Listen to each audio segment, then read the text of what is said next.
Cracking the code. Transforming passive voice to active voice. Hello, English learners.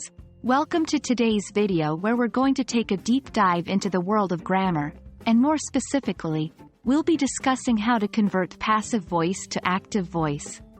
Mastering this skill will greatly enhance the flexibility and clarity of your English writing and speaking.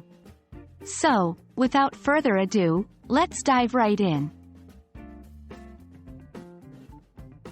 Before we jump into the exercises, it's crucial to have a firm grasp on the differences between active and passive voice.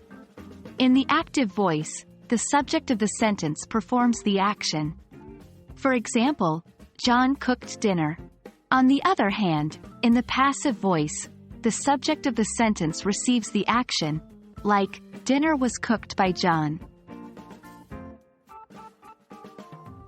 First, we need to identify the passive voice. Usually, we find some key clues. Look for sentences where the object of an action is in the subject position, and often there is a form of the verb, to be, followed by a past participle.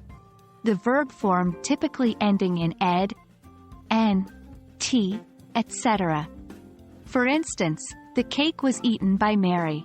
Here, the cake is the object receiving the action, but it's positioned as the subject. To convert a passive sentence to active, follow these steps. 1. Identify the performer of the action, which is often following the word by. 2. Move the performer to the subject position. 3. Use the base form of the verb. 4. Position the receiver of the action after the verb. So, the cake was eaten by Mary becomes, Mary ate the cake. Now that we understand the process, let's practice with some sentences. 1. The book was read by the girl. 2.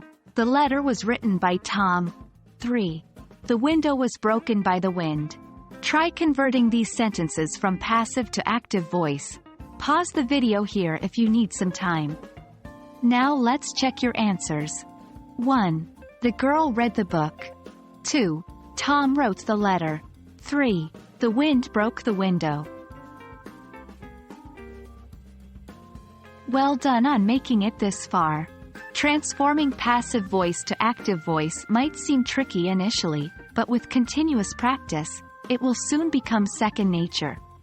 We hope this video has helped clear your doubts and provided ample practice. Keep practicing and stay tuned for more English grammar lessons. Happy learning!